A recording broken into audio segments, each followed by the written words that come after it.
Canada को लेके बहुत सारे पेरेंट्स नेगेटिव हैं। नेगेटिव है वो जॉब्स के सिनारियो को लेके, हाउसिंग की प्रॉब्लम्स को लेके, और जो खर्चा है कनाडा जाने का सबसे बड़ा 25 लाख के आसपास का, उसे लेके।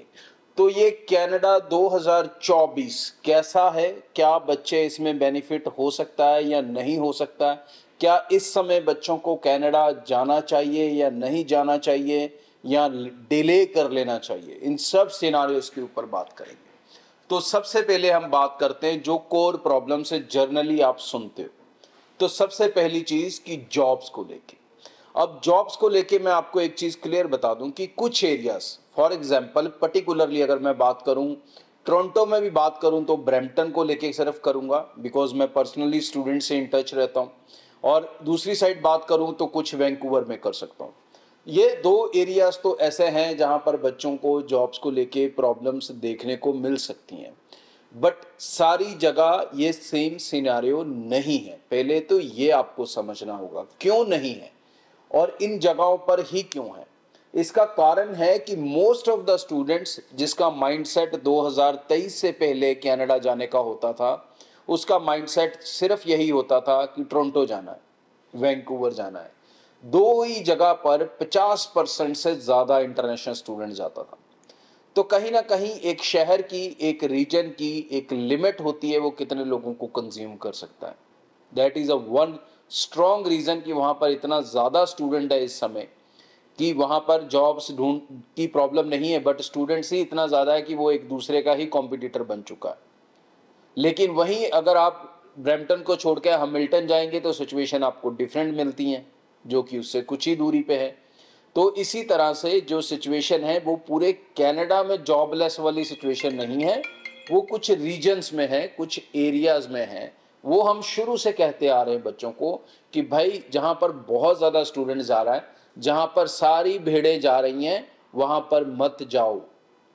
Spread your self, different locations पे जाओ जहाँ पर जॉब्स को लेके, सेटलमेंट्स को लेके कई तरह के गवर्नमेंट बेनिफिट्स आपको मिलते हैं जो कि वहाँ नहीं मिलेंगे जहाँ पर ऑलरेडी बहुत ज़्यादा भीड़ है।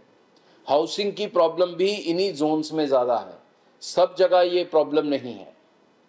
रेंटल्स ज़रूर बढ़े हैं, इन्फ्लेशन हर कंट्री में बढ़ता है, इंडिया में भी बढ़ा है। 60 रुपये तेल होता था, 100 रुपये चला गया। इन्फ्लेशन तो बढ़ता ही रहेगा, ये तो रुकेगा नहीं। किसी भी नेशन के अंदर, किसी भी कंट्री के अंदर महंगाई बढ़ती रहनी है, लेकिन आपको अपने इनकम के सोर्स बना के रखने हैं। तो अगर आप डिसीजंस गलत लोगे तो डेफिनेटली आप एक स्ट्रगल फेस करोगे। तो ये जो प्रॉब्लम्स हैं इसके कारण है। तीसरी इंपॉर्टेंट चीज़ है जो खर्चा की कॉस्ट।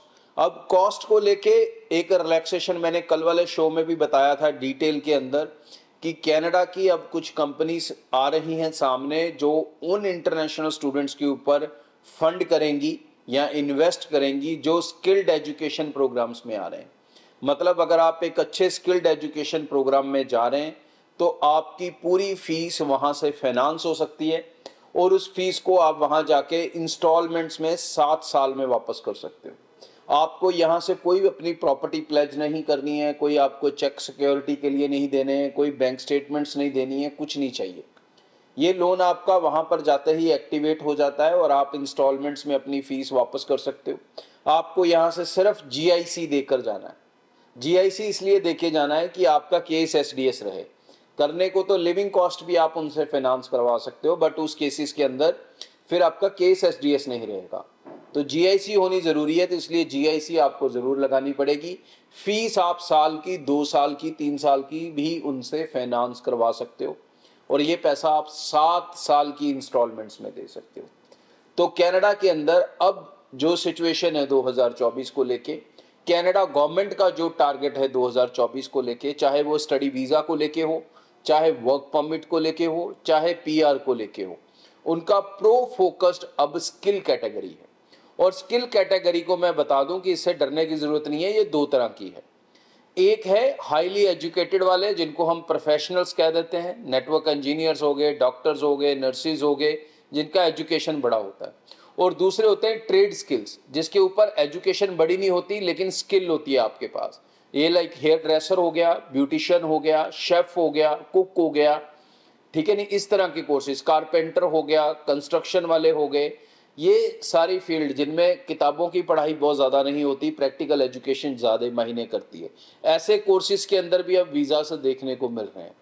तो आप जब स्किल्ड एजुकेशन को टारगेट करके चलोगे तो आप एक बड़े बेनिफिट्स में रहोगे, और इसे लेकर आपको पार्ट टाइम जॉब्स में भी प्रॉब्लम कम देखने को मिलेगी, क्योंकि ये कोर्स थोड़े ही समय के होते हैं, साल के अंदर ही वो आपके अंदर स्किल डेवलप हो जाती है, और 6 महीने बाद आप उसी से रिलेटेड पार्ट टाइम जॉब्स करनी शुरू कर देते हो, और उनके अंदर salaries are like almost double, जो कनाडा की एक एवरेज सैलरी होती है उससे डबल इसमें सैलरी मिलती है। तो स्किल के ऊपर फोकस करना होगा, ये इम्पॉर्टेंट चीज़ है 2024 का गुण, और ये आगे आने वाले सालों में भी यही चलेगा। लेबर अब कनाडा को नहीं चाहिए, ये आपको समझ लेना है, गांठ बांध लेनी है दिमाग में। अगर लेबर के माइंडसेट से जाओगे तो आप वहां जाकर परेशान होगे। तो इस चीज़ को समझें, सही कंसल्टेंट, सही एजुकेशन, सही कोर्स, ज़्यादा पैसा नहीं चाहिए, डेडिकेशन चाहिए, पढ़ने की नहीं है तो हाथ से काम करने की, हुनर सीखने की होनी चाहिए, लेकिन मेहनत वाला कैरेक्टर आपका होना चाहिए। आगे भी इस चैनल के जरिए रेगुलर अपडेट आपसे शेयर करूंगा। जो भी बच्चे फीस फाइनेंस को लेकर डिटेल्स में समझना चाहते हैं कि कैसे आप अपनी फीस बिना दिए वहां पर जा सकते हैं, वो ब्रॉडवे टीम को कॉल करें, कांटेक्ट करें, और अपना जो भी प्रोफाइल है उसको क्रॉस चेक करवा लें, तो आप ये फाइनेंस फैसिलिटीज़ ले सकोगे। आगे भी इस चैनल के जरिए रेगुलर अपडेट शेयर करता रहूँगा। Thank you.